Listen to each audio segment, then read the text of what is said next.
नमस्कार दोस्तों, OCN network में आपका स्वागत है। मैं हूं ओमकार चौधरी। देखिए, आज एक अलग विषय पे हम लोग चर्चा करेंगे और ये अलग विषय क्या है? अभी बांग्लादेश की संसद में एक सांसद ने स्पीकर से कहा और स्पीकर के जरिए वहां की सरकार से कहा कि शुवेंदु बाबू को रोकिए। शुवेंदु बाबू को क्यों रोकना चाहते हैं बांग्लादेशी?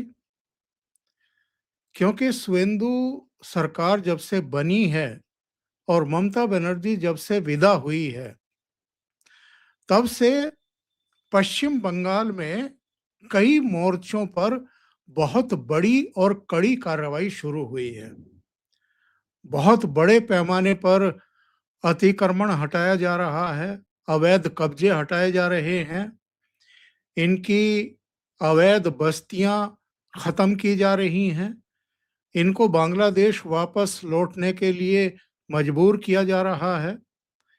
आपको याद होगा, शुरू में जब नतीजे आ गए थे और ममता बनर्जी इस्तीफा नहीं दे रही थी, तो भी बांग्लादेश में जमात के एक नेता ने ममता बनर्जी को सलाह दी थी कि आप इस्तीफा मत दो, दिल्ली के खिलाफ बगावत कर दो और ग्रेटर बांग्लादेश के लिए अपने समर्थकों को और पश्चिम बंगाल को तैयार करो।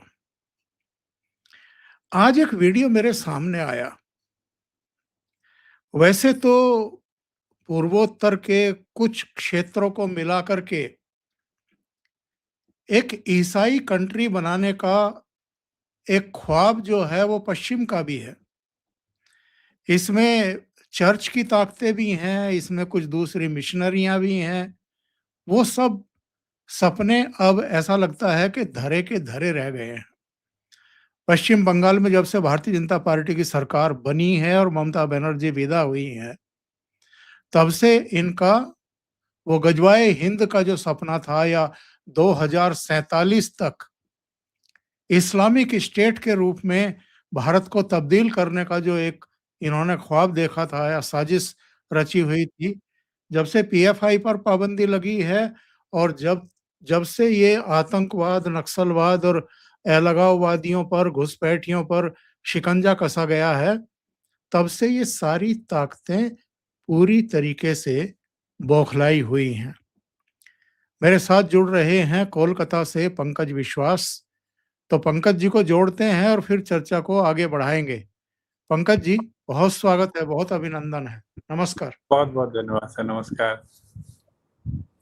पहले जरा एक वीडियो सुन लेते हैं, उसके बाद चर्चा शुरू करेंगे। और ये वीडियो है, इन साहब को जरा सुनते हैं और दर्शक भी सुने ध्यान से।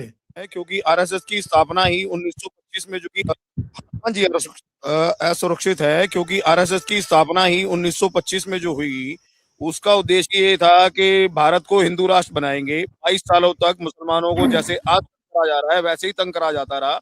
मुस्लिम लीग ने 1942 में डिमांड की थी पाकिस्तान की। 22 साल तंग होने के बाद में वही हालात अब पैदा करे जा रहे हैं। अब सिर्फ जो है आंदोलन ही नहीं, हम फिर से अपने लिए एक अलग देश की मांग करेंगे। अलग देश की मांग कर देंगे? पाकिस्तान जैसे? कौन सा देश? जैसे हालात जो इसी में बनाएंगे, भारत में ही अलग देश बना, जैसे पहले बनाया ऐसे ही बनाएंगे। क्योंकि अगर आरएसएस की ही विंग है, पॉलिटिकल शाखा है बीजेपी, इन लोगों ने 22 साल तक पहले मुसलमानों को तंग करा। बाबरी मस्जिद 1932 में भी तोड़ी गई थी। यही बीजेपी है जिसको बहुत से मुस्लिम भी वोट देते हैं। वो बेवकूफ लोग हैं या बिके हुए लोग हैं। गद्दार हर जगह पे होते हैं। और मुसलमानों में भी सिर्फ जो शिया कम्युनिटी के मुसलमान है, सबके सरनेम देख लीजिएगा, जो शिया कम्युनिटी के मुसलमान है वो बीजेपी को सपोर्ट करते हैं। कारण है मुस्लिमों में भी शिया सुन्नी में जितने लीडर है मुसलमानों के लीडर, वो सारे के सारे शिया हैं। सबकी हिस्ट्री उठा के देख लो, सिकंदर बख्त से लेके मुख्तार नकवी तक, और उन सबकी बीवियां हिंदू हैं। दो तो ये सब वैसे तो कई वीडियो अनुपम मिश्रा ने अपनी वॉल पे डाले हैं। ये मुहर्रम के मौके पर होंडा प्रदर्शन कर रहे हैं, डांस कर रहे हैं। हालांकि जो ताजिए निकालते हैं वो तो शिया ही हैं।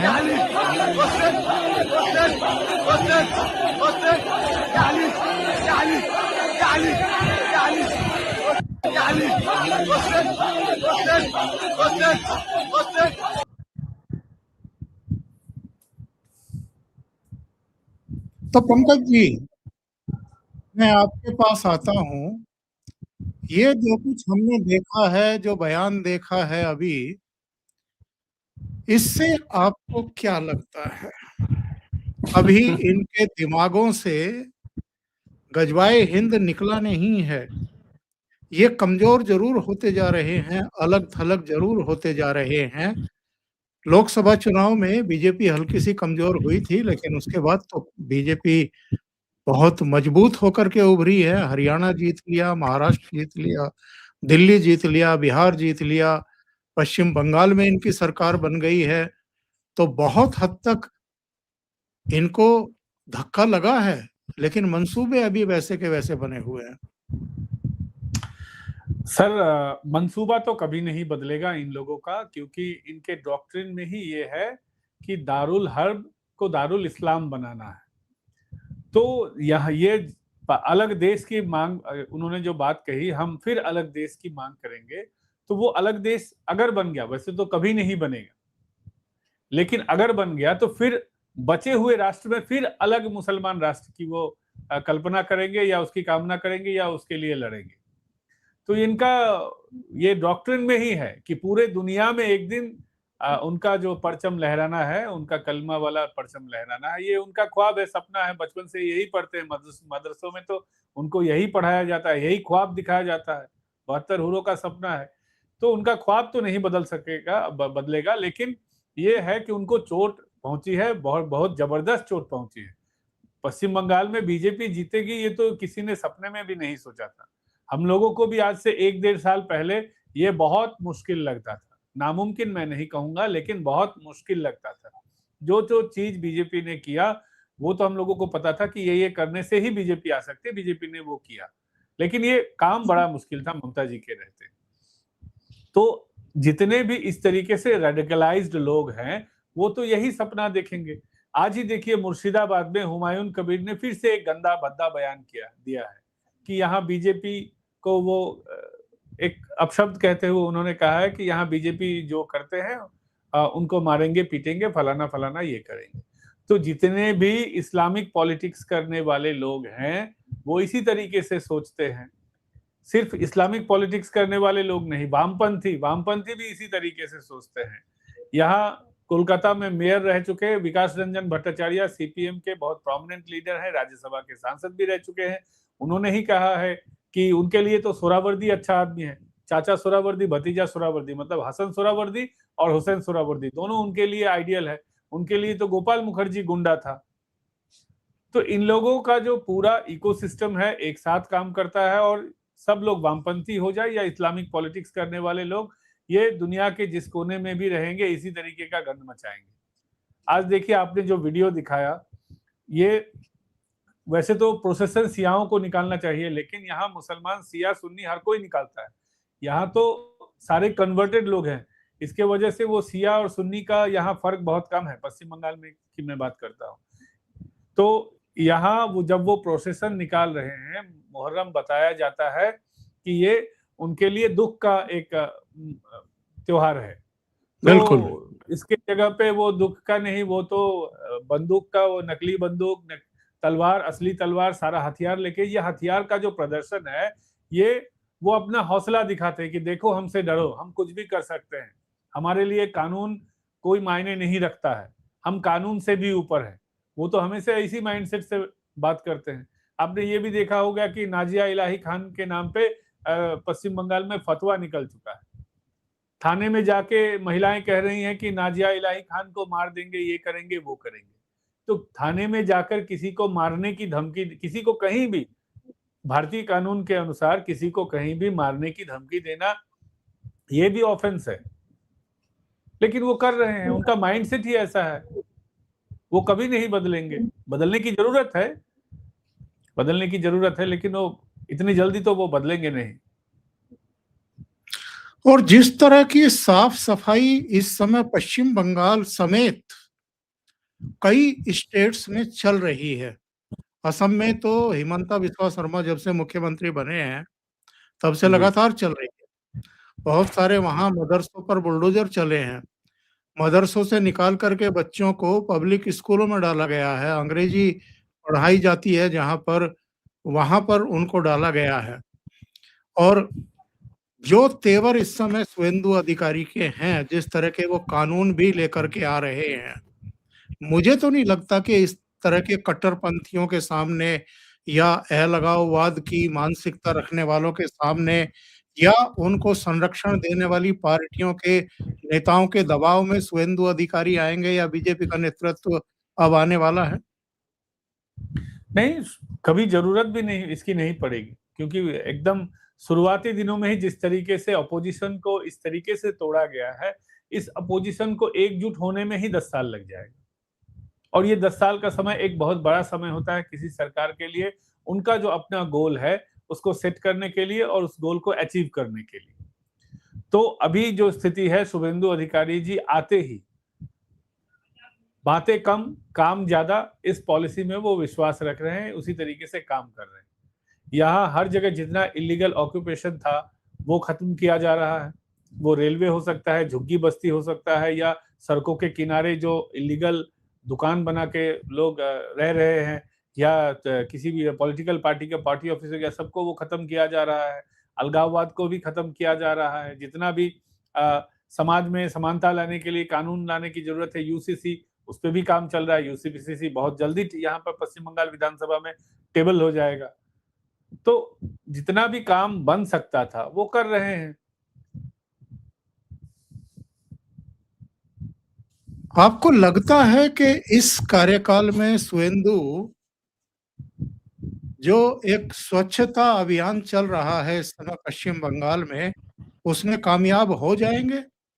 क्योंकि बहुत बड़े पैमाने पर बांग्लादेशियों को, रोहिंग्याज को ना केवल लाकर के यहाँ बसाया गया, उनको रोजगार दिलवा दिए गए, उनके बच्चे यहाँ पैदा हुए हैं, वो बच्चों के पास भी, इनके पास भी डॉक्यूमेंट्स हैं, तमाम चीजें जो हैं। तो ये साफ सफाई अभियान अगर 2, 3, 4 साल तक भी चले, मुझे लगता है कि तब तक ही इनको ये क्लीन कर पाएँगे, यहाँ से हटा पाएँगे। ये सारा कुछ, और केवल पश्चिम बंगाल तक ही मामला सीमित नहीं है। पूरे देश में ये लोग यहाँ से छितर गए हैं, चले गए हैं। यहाँ इन्होंने डॉक्यूमेंट बनवाए। तो आपकी जानकारी में है जिन्होंने इनके डॉक्यूमेंट तैयार किए हैं, वो चाहे राशन कार्ड हो, मतदाता पहचान पत्र हो, आधार कार्ड हो या दूसरे डॉक्यूमेंट हो, उन पर भी कार्रवाइयाँ हुई हैं क्या? सर, अभी तक बड़े पैमाने पे जिन लोगों ने इनको डॉक्यूमेंट बना दिया है, उन पे अभी तक तो कार्रवाई नहीं हुई है। हो सकता है कि आने वाले दिनों में हो। एक्चुअली बहुत कम समय में बहुत ज्यादा काम हुआ है, जिसकी वजह से जनता की अपेक्षाएं भी बहुत ज्यादा हो गई। समस्याओं का पहाड़ है पश्चिम बंगाल में, और अगर इनको अरेस्ट करने की शुरुआत हो तो पश्चिम बंगाल में कम से कम कोलकाता में मैदान जितना बड़ा है ब्रिगेड परेड ग्राउंड, उस तरीके का 10 ब्रिगेड परेड ग्राउंड में जेल बनाना पड़ेगा फिर। और वो जेल भी सर मल्टी स्टोरीड बनाना पड़ेगा। जैसे पुरानी जेलें हैं अंग्रेजों के जमाने की, उससे काम नहीं चलेगा। मल्टी स्टोरीड जेल बनाना पड़ेगा, विदेशों में जैसे जेल है। फिर लाखों लोगों को गिरफ्तार करना पड़ेगा, क्योंकि तृणमूल कांग्रेस का हर एक कार्यकर्ता किसी न किसी गुनाह का गुनहगार है।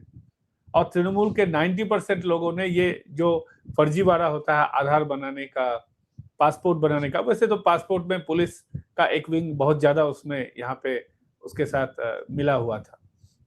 तो इतने लोगों को गिरफ्तार करना पड़ेगा, फिर जेल तो अभी भी कम पड़ जाएगा। तो मुझे लगता है कि जरूर आने वाले दिनों में कुछ ना कुछ तो कार्रवाई होगी ही। लेकिन एक तो बात है कि जो घटिया काम इतने सालों से चल रहा था वो तो पूरी तरीके से बंद हो गया है, और क्लींजिंग ऑपरेशन चल रहा है।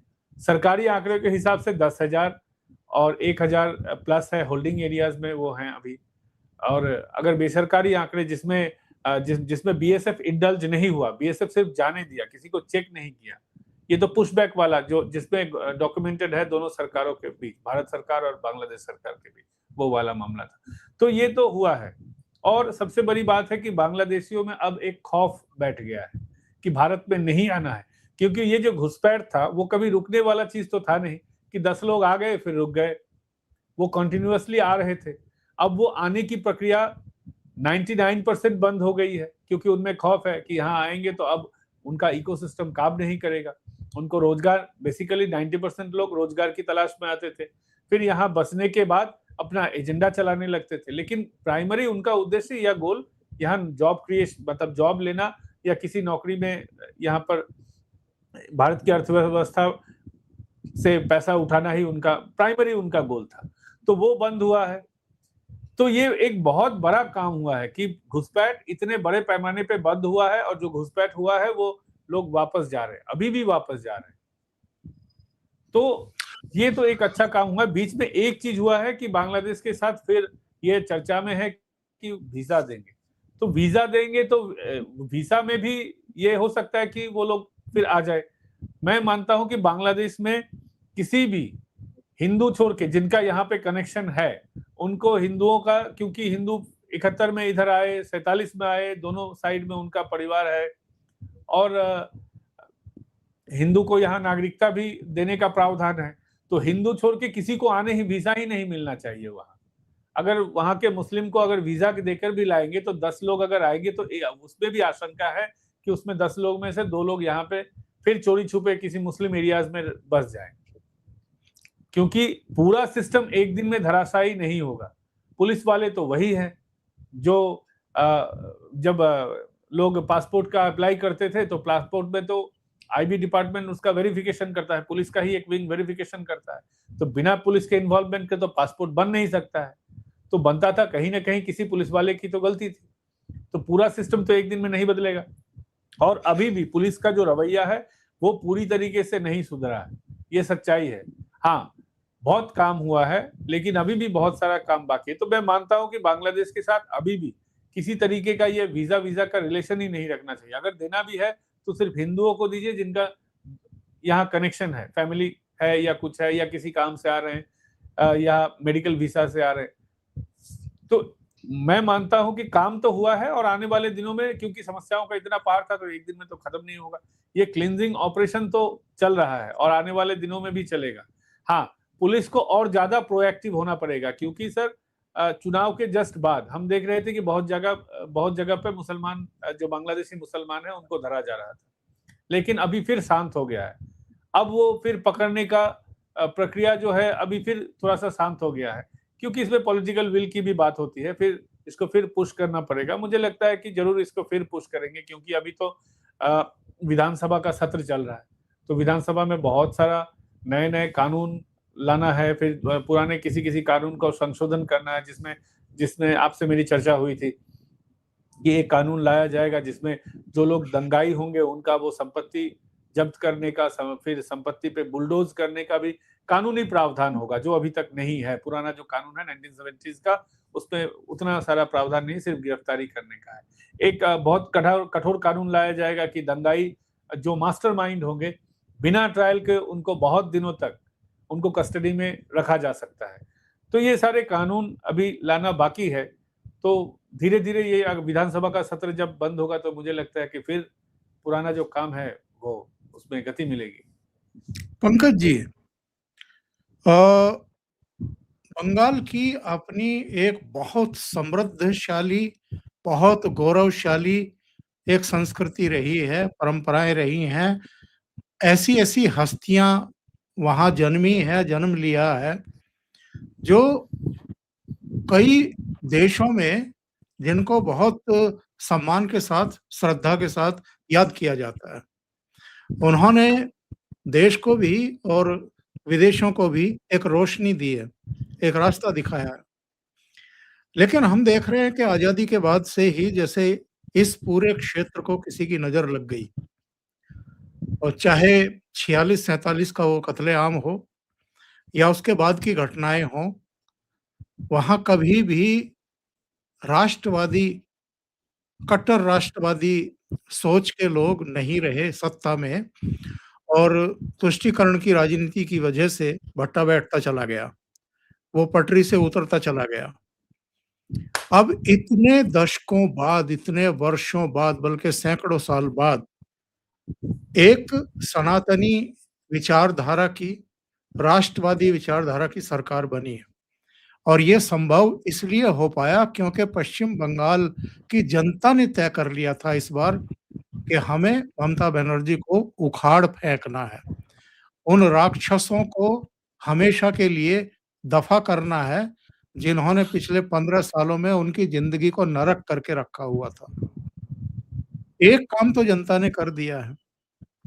जो जनता चाहती है उसी दिशा में सुवेंदु बाबू आगे बढ़ रहे हैं, इसमें कोई दो राय नहीं है। एक डेडिकेशन दिखाई दे रहा है, एक संकल्प दिखाई दे रहा है और वो बिना किसी हिचक के काम कर रहे हैं। हमें इसलिए भी पता लगता है कि कितनी बड़ी साजिशें पश्चिम बंगाल के ज़रिए और ममता बनर्जी के ज़रिए रची जा रही थी, क्योंकि जब पिछले दिनों अमेरिका के विदेश मंत्री मार्को रूबियो भारत 4 दिन की यात्रा पर आए, तो उनका जहाज सीधे कोलकाता में लैंड किया। वो मिशनरीज के पास गए, मदर टेरेसा हाउस गए, वहाँ उनकी कोई गुफ्तगू हुई और उसके बाद वो दिल्ली आए और अगले दिन रिपब्लिक टीवी पर ये रहस्योद्घाटन किया गया कि 2 सीनियर नन जाकर के ममता बनर्जी से मिली थी। यानी अमेरिका की तरफ से कुछ कन्वे किया गया ममता बनर्जी को और उन्होंने वो जाकर के उनको बताया। तो आगे की प्लान के बारे में कुछ डिस्कशन हुआ होगा, क्या हुआ होगा? और अब ममता बनर्जी चूँकि खुद बहुत कमज़ोर हो चुकी हैं, उनकी पार्टी टूट गई, 3 धड़ों में टूट गई। तो अब क्या हम ये मान कर के चलें कि जिन पर दाँव लगाया था पश्चिम ने या जो भी मिशनरीज़ हैं उन्होंने, वो उनका दाँव एकदम पूरी तरह निष्फल होता हुआ दिखाई दे रहा है?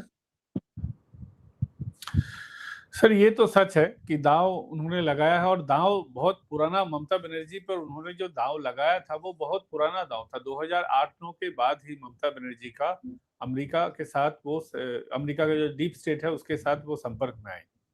और 2011 में भी आप सर याद करके देख लीजिए कि जब ममता बनर्जी जीती थी उस समय हिलारी क्लिंटन सीधे कोलकाता आई थी, उनको कंग्रेचुलेट किया था, फिर वो दिल्ली गई थी। तो ये एक पुराना रवैया है ममता बनर्जी के प्रति अमेरिका के डीप स्टेट का। तो वो डीप स्टेट की बहुत पुरानी खिलाड़ी है। मैं एजेंट वेजेंट शब्द तो नहीं यूज करूंगा, लेकिन मैं उसको उनको डीप स्टेट का खिलाड़ी जरूर मानता हूं। तो ये तो है ही, लेकिन अब वो डीप स्टेट की खिलाड़ी है तो केंद्र में जिनकी सरकार है वो भी तो चुप नहीं बैठेंगे, वो भी अपना दांव चलेंगे। अगर शतरंज का खेल है, राजनीति अगर शतरंज का खेल है तो दोनों पक्ष दांव चलेगा। तो बीजेपी ने जो दांव चला है उसने अमेरिका के दांव को पूरी तरीके से तहस नहस कर दिया। पार्टी ही ममता के कंट्रोल में नहीं है। ममता के कंट्रोल में पार्टी रहेगी तब ना ममता कुछ वो रचेंगी, भ्रमजाल कुछ भी या कुछ भी खेल करेंगी। लेकिन खेला होबे बोलने वाली ममता बनर्जी के साथ ही खेल हो गया है। उनकी पार्टी में उनका कोई हैसियत ही नहीं है अभी।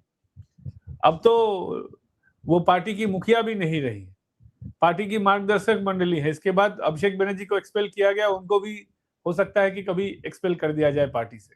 उनके पास टीएमसी का सिंबल ही नहीं रहेगा। हालत यह है कि ममता बनर्जी अब बोल रही है कि 200-250 लोग को लेके मैं अपना कार्यक्रम करूंगी। तो अमेरिका का दांव तो अभी तो फिलहाल के लिए पूरी तरीके से विफल ही दिख रहा है। लेकिन अमेरिका या डीप स्टेट या आईएसआई उन्होंने भारत को डिस्टेबलाइज करने के लिए बहुत चालें रची है। उन्होंने किसान आंदोलन में भी हमने वो प्रभाव देखा है। हमने विदेशों में जो एक्सट्रीमिज्म हुआ था कनाडा में, हमने जो सिख आंदोलन के नाम पे वो खालिस्तानी जो आंदोलन हुआ था उसमें वो सारा हमने देखा है। लेकिन अभी जो है उनका सारा दांव धीरे धीरे फीका पड़ रहा है। आईएसआई अमेरिका इन्होंने जो है बांग्लादेश में भी इन्होंने अपना वहां पे बांग्लादेश को भी एज ए बैटलफील्ड उन्होंने यूज करने की कोशिश की। जमातियों को पूरा बॉर्डर लाइन पे जमातियों को जितवाया है। तो अब लेकिन उससे फायदा तो कुछ हुआ नहीं। अब शुभेंदु अधिकारी को रोकने की बात कर रहे हैं वहां के बीएनपी के एक सांसद, और ऑन रिकॉर्ड अपने संसद भवन में कह रहे हैं। तो ये तो पांव पर रहे हैं एकदम, क्योंकि अगर उनका हौसला ज्यादा बुलंद होता तो बोलते हम लड़ेंगे, ये करेंगे, वो करेंगे। एक सांसद अपने अध्यक्ष को बोल रहा है आप रोकिए। अरे बांग्लादेश का सांसद का अध्यक्ष, बांग्लादेश के संसद का अध्यक्ष शुभेंदु अधिकारी को कैसे रोकेगा? ये हवाबाजी करने की बातें हैं। सही है, हवाबाजी के लिए सही है, हेडलाइन मैनेजमेंट के लिए सही है, मीडिया में बड़ा बड़ा करके वो फोटो छपेगा, लेकिन इससे ज्यादा तो कुछ नहीं होगा। तो अभी फिलहाल जो भारत की जितनी भी भारत के जो देश विरोधी ताकतें हैं, फिलहाल के लिए तो कमजोर दिख रहा है, वो ममता बनर्जी हो या आईएसआई हो या अमेरिका हो। चाल हर कोई चलने की कोशिश कर रहा है, लेकिन चाल बड़ा फीका लग रहा है अभी। पंकज जी, आखिरी सवाल, 2029 का चुनाव अब आगे है, उसके बाद तो विधानसभा का चुनाव तो आगे ही जाकर के आएगा, 2031 में आएगा। लेकिन क्या 2029 में भी अब इस बात की कोई गुंजाइश है, संभावना है कि वो चुनाव ममता बनाम बीजेपी होगा? क्योंकि अगर टीएमसी 3 धड़ों में टूट चुकी है, तो तब तक ममता बनर्जी रहेंगी, नहीं रहेंगी? As a politician, party chief के तौर पर ये तो तब तक चुनाव आयोग और सुप्रीम कोर्ट में तय हो चुका होगा। ममता बनर्जी को अब नए सिरे से शुरुआत करनी होगी। सबसे अच्छा ये होगा, मैं ममता बनर्जी को सलाह दूंगा कि ममता दीदी तृणमूल कांग्रेस को छोड़ दीजिए, ये आपकी पार्टी थी भी नहीं। मुकुल रॉय इस पार्टी के प्रस्तावक थे, आपने बाद में इस पार्टी में ज्वाइन किया, फिर आपको इस पार्टी में मुखिया चुना गया। इस पार्टी का संविधान ये कहता था कि हर साल पार्टी का कॉन्फ्रेंस बुलाया जाएगा, पार्टी में अगर कुछ बदलाव करने हैं तो कॉन्फ्रेंस करके किया जाएगा, लेकिन ममता बनर्जी मानती थी नहीं। तो ममता बनर्जी का कर्मफल उनको मिला है, पार्टी से उनको मुखिया से हटा दिया गया है। अच्छा होगा ममता बनर्जी अपनी नई पार्टी, एक नया पार्टी बनाए, फिर नए सिरे से शुरुआत करें। फिलहाल तृणमूल कांग्रेस में ममता बनर्जी का कोई भविष्य नहीं है, और 2029 में भी ममता बनर्जी या तृणमूल कांग्रेस के किसी भी गुट की, वो दिल्ली वाला गुट हो, विधानसभा वाला गुट हो या कालीघाट ममता बनर्जी वाला गुट हो, कोई भी गुट हो, इनकी लड़ाई नोटा से हो सकती है, इनकी लड़ाई सीपीआईएम से हो सकती है, इनकी लड़ाई कांग्रेस से हो सकती है, लेकिन बीजेपी के साथ लड़ने का इनका कुछ अभी तक तो कुछ नहीं। अभी तो क्या, आने वाले 5 साल में भी इनका कुछ हैसियत नहीं रहेगा कि बीजेपी से के साथ वो लड़ सके। एक रहेंगे तब तो सेफ रहेंगे वो तो एक ही नहीं है, तो सेफ कैसे होंगे? बटोगे तो कटोगे, सबको पता है, बट गए कट गए। अब लड़ाई कहीं वो कर नहीं सकते, आने वाले 5 साल में तो कहीं नहीं होगा। ये पॉलिटिकल वैक्यूम डेमोक्रेसी के लिए सही नहीं होता, ये भी बात सही है, क्योंकि सरकार अगर कुछ गलत भी कर रही है, तो अभी तक तो नहीं कर रही है, लेकिन आने वाले दिनों में हो सकता है कि सरकार से कुछ गलती हो, तो एक स्ट्रॉन्ग विरोधी रहेगा या स्ट्रॉन्ग अपोजिशन रहेगा, तभी तो सरकार का वो समालोचना कर सकेगा या सरकार भी उनकी सुनेगी। अभी तो विरोधी जितने लोग हैं तृणमूल वाले, सब तो अपनी जान बचाने में लगे हुए हैं। सबको ये याद सता रहा है, अरे मैंने वो किया था, मेरे ऊपर ये केस बन सकता है, तो जान बचाने में लगे हुए हैं। सोचिए, कुणाल घोष बोल रहा है कि बॉबी हकीम को गिरफ्तार कीजिए। बॉबी हकीम भी तृणमूल कांग्रेस, कुणाल घोष भी तृणमूल कांग्रेस, ये आपस में लड़ रहे हैं। जो आपस में लड़ेंगे वो बीजेपी से क्या लड़ेंगे? अगर भारतीय जनता पार्टी इस बार भी चुनाव नहीं जीतती तो बहुत मुश्किल होने वाली थी।